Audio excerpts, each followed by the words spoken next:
সহ আমাদের প্রিয় নেতৃবৃন্দ এবং প্রিয় সুধী ভাইয়েরা, আজকে আমরা এখানে উপস্থিত হয়েছি এই সুন্দর পরিবেশে ইসলামী আন্দোলনের বাংলাদেশ জামাত ইসলামের দাওয়াত আপনাদের কাছে আজকে আমরা যে দিতে পেরেছি, এ দেওয়ার পেছনে 5ই আগস্ট ছিল সবচেয়ে বেশি একটা টার্নিং পয়েন্ট। আমি নতশিরে শুকরিয়া আদায় করি সেই মহান আল্লাহ রাব্বুল আলামিনের কাছে, যে মহান আল্লাহ রাব্বুল আলামিন আজকে বা শুধু আমি নয়, বাংলাদেশ জামাত ইসলামী সহ বাংলাদেশের 16 কোটি না, যদি 2 কোটি আওয়ামী লীগের সমর্থকও থাকে, বাকি 16 কোটি মানুষ যা চেয়েছিল, আল্লাহ সুবহানাহু ওয়া তাআলা আমাদেরকে তার চেয়ে কয়েকশো গুণ বেশি বিজয় আমাদের দিয়েছেন। তিনি গাছে চড়ে উঠেছেন, আমরা তাকে বলেছি আমাদের কাছে আমাদের সমান হন, হয়ে একটা নির্বাচন দেন।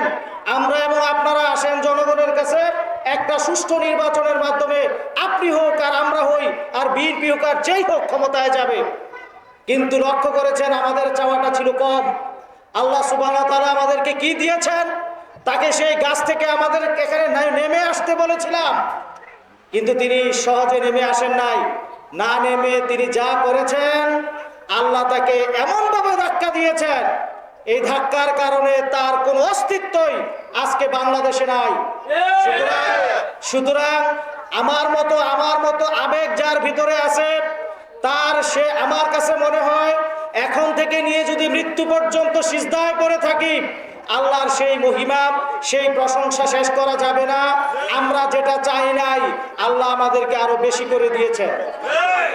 এবার দ্বিতীয় যে কথাটা বলতে চাই সেটা হচ্ছে আল্লামা দেলোয়ার হোসেন সাঈদী রহিমাহুল্লাহ, মাওলানা মতিউর রহমান নিজামী, কামারুজ্জামান, আলী হাসান মোহাম্মদ মুজাহিদ, আব্দুল কাদের মোল্লা, মীর কাসেম আলী সহ এই বাংলাদেশে ইসলাম প্রতিষ্ঠার জন্য জামায়াতের এবং ইসলামী ছাত্র শিবিরের যে সকল শহীদরা বিদায় নিয়েছেন এই দেশ থেকে, সবচেয়ে কাছের যারা বিদায় নিয়েছেন সদ্য 5ই আগস্টের পূর্বে এবং 5ই আগস্টে, তাদের রক্ত আল্লাহ রাব্বুল আলামিন কবুল করেছেন।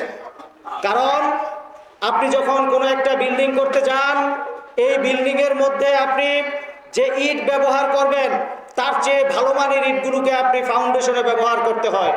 কারণ এই ফাউন্ডেশনে আপনি যে ইটগুলো দিবেন, ভেঙে চুরে যে কংকরগুলো দিবেন, যে সিমেন্ট দিবেন, ওইগুলো যদি শক্ত, পুক্ত এবং ভালো মানের না হয়, তাহলে এই ফাউন্ডেশনের উপরে যে উঠবে যে বিল্ডিং, এই বিল্ডিং ঠিক টেকসই হবে না, হবে।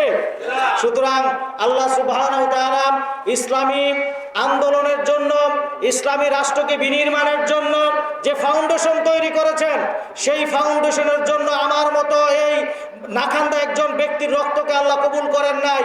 সেখানে উর্বর যে রক্ত, আল্লামা সাঈদীর সহ জামাতের ওই সকল লোকদের রক্তকে কবুল করেছেন, যেই তাজা রক্তের বিনিময়ে এই মাটিকে তিনি উর্বর করেছেন।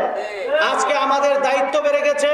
আমাদের দায়িত্ব হচ্ছে আজকে আমরা যারা ইসলাম বুঝি, ইসলামী আন্দোলন বুঝি, ইসলামী রাষ্ট্রের স্বপ্ন দেখি, কোরআনের রাজ প্রতিষ্ঠার স্বপ্ন দেখি, আমাদের মূল কাজ হচ্ছে এলাকায় ছড়িয়ে যাওয়া। আমাদের যে সকল ভাইয়েরা ধর্মনিরপেক্ষ মতবাদ, জাতীয়তাবাদ সহ মানব রচিত মতবাদের কারণে তাদের রাষ্ট্র পরিচালনার মূল মন্ত্র হিসেবে নিয়েছে, তাদের কাছে গিয়ে বুঝানো যে আসলে একটা মানুষ কখনো আরেকটা মানুষের জন্য কোনো মতবাদ তৈরি করতে পারে না, বরং আল্লাহ রাব্বুল আলামিন আমাদের স্রষ্টা হিসেবে সৃষ্টির জন্য তার কারিকুলাম তৈরি করে দিয়েছেন। একটা পঞ্চম শ্রেণীর ছাত্র কি পঞ্চম শ্রেণীতে কি বই হবে এ বই লিখতে পারে? আপনি কথা বুঝেন নাই। যদি কোনো ক্লাস 5-এর একটা বাচ্চাকে বলা হয় তুমি ক্লাস 5-এ কি পড়লে পরে তোমার ভালো হবে, এটা তুমিই লিখো, এটা কি বোকামি হবে না চালাকি হবে?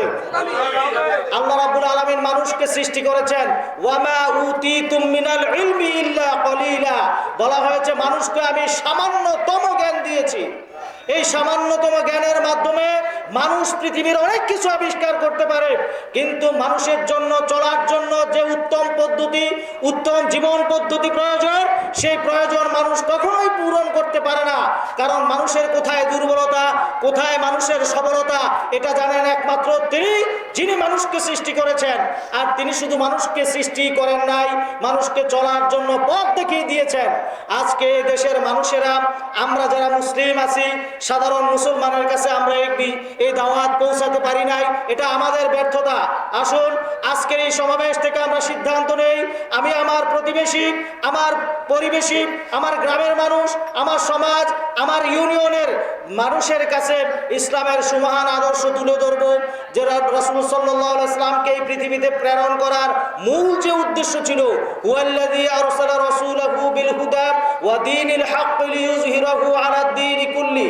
সকল মানুষের মন গড়া মতবাদ, সকল মুশরিকি মতবাদ, সকল শিরকি মতবাদের বিরুদ্ধে ইসলামকে বিজয়ী অর্জন করানোর জন্যই আল্লাহ সুবহানাহু ওয়া তাআলা তার রাসূল সাল্লাল্লাহু আলাইহি ওয়াসাল্লামকে পৃথিবীতে প্রেরণ করেছেন। এই আয়াতটা এসেছে সূরা আত-তাওবার 33 নম্বর আয়াত, সূরা আল ফাতহের 28 নম্বর আয়াত, সূরা আস-সাফের 9 নম্বর আয়াতে। একই শব্দে একইভাবে এই তিনটা আয়াতে একই কথা বলে বুঝিয়ে দিয়েছেন, এই পৃথিবীর মানুষ যদি শান্তি এবং সুস্থি পেতে হয়, শান্তি এবং সাম্যতা পেতে হয়, তাহলে কোথাও ঘোরাঘুরি করলে চলবে না। আজকে আমরা যারা এখানে আছি, আপনারা হয়তো বা শুনে থাকবেন, একটা স্বৈর শাসকের কাছ থেকে আমরা বিদায় নেয়ার পরেও আজকে যারা ক্ষমতায় নাই, ক্ষমতায় আসার স্বপ্ন দেখছে, দিনেও স্বপ্ন দেখে রাতেও স্বপ্ন দেখে, তাদেরকে দেখবেন এখনই টুকটাক চতুর্দিকে চাঁদাবাজি এই সেই শুরু করে দিয়েছে। আপনারা কি শুনেন নাই কেউ? আমি কি মিথ্যা বলছি? তাইলে বুঝে গেল মানুষের মন গড়া মতবাদে পৃথিবীর মানুষ কখনোই শান্তি পাবে না। একজন মানুষ যদি মানুষের মন গড়া মতবাদ হয়, আপনি দেখেন আজকে আমাকে যদি বলা হয় 1 লক্ষ কমলা তোমাকে দেয়া হলো, এই বাংলা এই এলাকার যত শিশু আছে তাদেরকে তুমি দাও, আমি ঠিকই প্রত্যেককে একটা করে দেব। আমার মেয়েকে যদি, আমার ছেলেকে যদি আমি 2টা দিতে নাও পারি, আমি কমপক্ষে বেছে ভালোটা দেওয়ার চেষ্টা করব। এটা হচ্ছে মানুষের মৌলিক মানবিক দুর্বলতা। এই দুর্বলতা দিয়েই তো আল্লাহ রাব্বুল আলামিন সৃষ্টি করেছেন। কিন্তু এটা তখনই উতরানো যাবে যদি আমি আল্লাহর প্রতি বিশ্বাস করি, পরকালের প্রতি একেবারে যেভাবে আল্লাহ বিশ্বাস করতে বলেছেন সেভাবে বিশ্বাস করি। সুতরাং যে মানুষরা নিজেদের কথা, আল্লাহর ইমানের কথা আর পরকালে বিশ্বাসের কথা মানবে না, জানবে না, হৃদয়ে উপলব্ধি করবে না, তাদের দ্বারা কখনো সমতা আনা সম্ভব নয়, ন্যায় বিচার করা সম্ভব নয়, কোনোভাবেই তাদের দ্বারা এদেশে শান্তি প্রতিষ্ঠা সম্ভব নয়। এই কথাগুলো আজকে আমরা যেমন বুঝবো, আমরা আমাদের আশেপাশের মানুষকে আমরা তাদেরকে বুঝাবো। আর আশেপাশের মানুষ যদি, এদেশের মানুষ যদি এটা দ্রুত বুঝতে পারে, এটা এদেশের মানুষের জন্য কল্যাণ। যদি এই বিপ্লবের পরে আগামী নির্বাচন যখনই হোক, এই নির্বাচনের আগে আমরা মানুষের কাছে পৌঁছতে না পারি, মানুষকে আল্লাহর আইনের যে সৎ বিষয়গুলো, ভালো বিষয়গুলো, ভালো গুণগুলো বুঝাতে না পারি, তাহলে এটা আমাদের ব্যর্থতা। আর যদি আমরা সেটা বুঝাতে পারি আর দেশের মানুষ আবার না বুঝে, তাহলে আমাদের কিছুই হবে না। 15 বছর আওয়ামী স্বৈর শাসনে আমাদের কিছুই হয় নাই, এই জাতির ক্ষতি হয়ে যাবে। এদেশের মানুষ যতদিন বুঝতে দেরি হবে, বাংলাদেশ জামাত ইসলামী অথবা যে কোনো ইসলামী আন্দোলন, যে কোনো ইসলামী সংগঠনকে যতক্ষণ পর্যন্ত ক্ষমতার মসনদে দেবে, এটা তাদের ভাগ্য দুর্ভাগ্য হবে আর তাদের সাথে আমাদের দুর্ভাগ্য হবে। আমাদের এককভাবে কোনো ক্ষতি হবে না। এদেশের মানুষের জন্য, এদেশের ধর্ম বর্ণ নির্বিশেষে সকল মানুষের কল্যাণার্থেই বাংলাদেশ জামাত ইসলামী ইনসাফপূর্ণ সমাজ প্রতিষ্ঠা করতে চায়। কারণ বাংলাদেশ জামাত ইসলামী এই জাতীয় কিছু লোকের সমষ্টি, যারা অন্যায়কে অন্যায় বলে, আমিও যদি অন্যায় করি আমার অন্যায়কে এই লোকেরা কখনোই সাপোর্ট করবে না।